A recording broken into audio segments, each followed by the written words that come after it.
Japanese cuisine naman ang craving natin ngayon, kaya nandito tayo ngayon sa Maragume Udon. Isa itong restaurant na ito sa talaga naman pinipilahan at dinadayo ng marami dahil sa mga sineserve nilang pagkain. And syempre, including na nga dyan yung kanilang ambience sa talaga naman mapifeel mo para kang nasa Japan. Marami na nga silang branches nationwide, and this time, ang tinry namin is yun nandito sa may SM Mega Mall, EDSA. Habang nakapila ka, is pwede mo na nga rin pala makita yung mga pwede mong i-order dito, including the side dishes. Ito yung area nila na kung saan sila gumagawa ng udon or noodles, and then dito naman sa kabilang side is yung kanilang chef na nagpe-prepare ng mga rice bowl and noodles. Isang H, isang I. 3HI, and then number 1, large hat. Ito yung CH and I, number 1 na large. Di ba alam po yung CHI po, 15 minutes.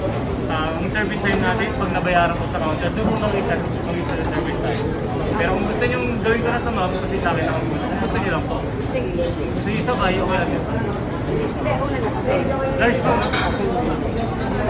Katsudo special combo! Willing to wait, yun guys, si boss!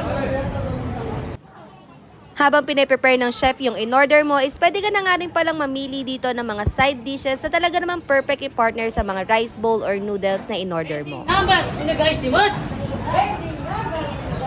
Nakakatuwa talaga habang nag-aantay ka ng order mo, lalo na pag narinig mo sila nagsasalita. Ang lakas kasi talaga maka-Japan vibes. Super friendly and napakabait pala ng mga staff nila dito, kaya naman isa rin yun sa mga babalikan mo.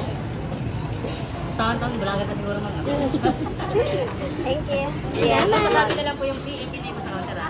Have a nice day po. Napansin ng chef na kayo na pa kami nagbibideo, kaya naman nakipagpustahan pa kung vlogger ba kami. Ayun, after mo pala makuha yung noodles mo and yung mga side dishes sa prefer mo, ito na pala yung corner na kung saan pwede ka na magbayad. And then after nyan, isi-serve na nila yung mga pending orders mo dahil dito nila pinaprepare yung mga rice bowls. Grabe, talagang blockbuster sila dito dahil talagang napakarami pa rin nakapila. After a few minutes, dumating na nga rin yung mga rice bowl na in-order namin, and grabe ha, kahit na napakaraming tao dito, mabilis silang na-serve ang mga ito.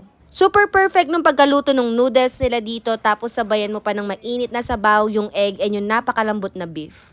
Kung gusto mo pala ng 2-in-1 na siya, ito yung i-order mo, yung teriyaki chicken and beef yakiniku. Kung chicken lover ka naman, itong teriyaki chicken special. Yung ilan sa mga rice bowl nila dito is meron na nga pala siyang kasamang kimchi na talaga naman perfect i-partner sa beef o chicken man yan. Next, kung pork lover ka naman, ito yung i-try mo, yung katsudon nila. Ano? Sarap.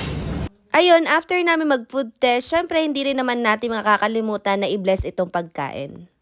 Egg na may rice na medyo manamis-namis.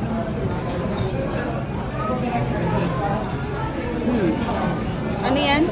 Inari sushi. Overall experience pagdating sa taste, quality ng pagkain, service, at kanilang ambience is 10 out of 10. Yun lang muna sa ngayon. Don't forget to like and follow our page for more videos. Thanks for watching!